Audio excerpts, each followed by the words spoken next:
Hello everybody, it's me O'Neil and I have my laptop again, so you know what time it is. It's actually time for me to break down some of my own music, and for those of you that have been paying attention to the channel, it's kind of been doing some topsy-turvy stuff, but I actually just released a new song called Counterfeits and Magic. I actually wanted to take some time, this actually was a part of the plan, me to take some time to break down what's actually happening in the song. So by now, hopefully you've taken some time to take it in. If you haven't, go and listen to the song before you watch this video, because this is going to be the start of an in-depth breakdown. From the standpoint of Counterfeits and Magic, I wanted to talk to you about what makes a successful drop in pop music. For those of you that don't know what a drop is basically a point in the music where the music takes its full form. You're feeling the full groove, things have started to kick in, the groove is here, and we're hearing the song for what it truly is, and not just where it's going, but we've arrived and this is what it is. So I wanted to give you a few tips on how to create a successful drop in your own music. We start Counterfeits and Magic with a very ethereal pad. That's a lot of what you're hearing in a lot of the different commercials and stuff that I was creating, or the promo that I was doing for Counterfeits and Magic. That's the pad right there. And the wonderful thing about that pad is it really sets up the imagery that the words paint, of just like the cloudiness and of like being in the sky. Weather looks so cloudy, looks like a good rain. Yeah, really ethereal, really awesome. But the wonderful thing about that is that it set me up to start taking the listener on a journey. Not just that we're gonna stay in this pad forever, but we eventually evolve to what is the next part of the verse, or the pre-chorus, where I first sing Counterfeits and Magic. Alright? Good. So that brings me to my first point. A successful drop is preceded by a wonderful build, like a wonderful leading up to. It's also great storytelling as well. You want to bring the listener on a journey to bring them to this high point in the music. The wonderful thing about Counterfeits and Magic is that it plays on both of my styles. I can be very light and ethereal and almost impressionistic with my playing and with my music, but then there's also the hard-hitting side of me.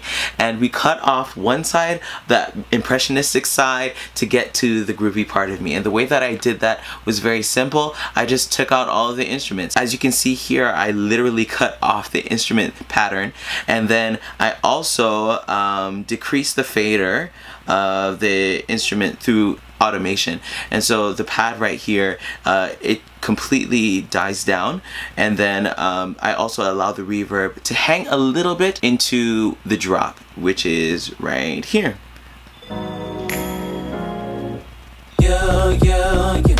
Yeah, really great drop we have there. So that's the first of actually two drops that Counterfeits and Magic has, and the reason why it has two drops is because the first drop sets up this brand new part in the journey. So we get taken up on this journey, and then we're dropped off into this brand new world, and we get somewhere else. But another thing that I actually did, it was in the voices. I actually layered 4 vocals per octave, which is something I actually talked about in another video when I was talking about my song Worthy and how I actually layer vocals. I'll probably talk a little bit about that for Counterfeits and Magic as well. But what was usually happening was actually this. I was actually allowing a little bit of space to be there before the initial drop. The only thing that was doing is it was giving away that something was happening before I wanted it to be given away.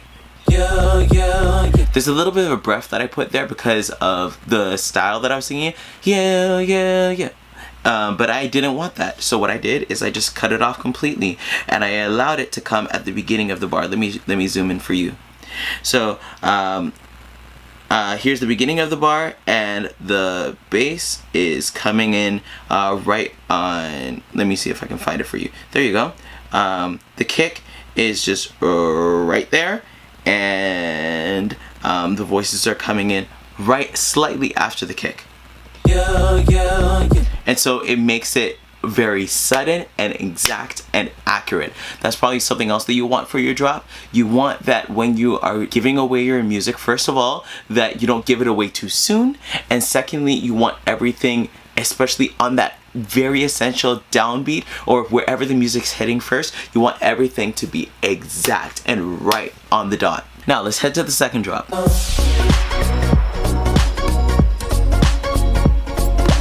The one thing that made the second drop very successful would probably be that main synth that's going right there. I actually was really inspired by house music. A lot of friends that I was around in their cars, they were playing a lot of house music, and that's where kind of that phasing pad comes from. But also, I wanted a melodic line that would actually replace my voice. I'm very melody driven as a music producer, and so I wanted that whatever was coming in for this wonderful drop, it was actually it would successfully replace my voice. I wouldn't have to sing something in order for the listener to be fully engaged. And so that's where we get into this wonderful synth line, if I could only find it.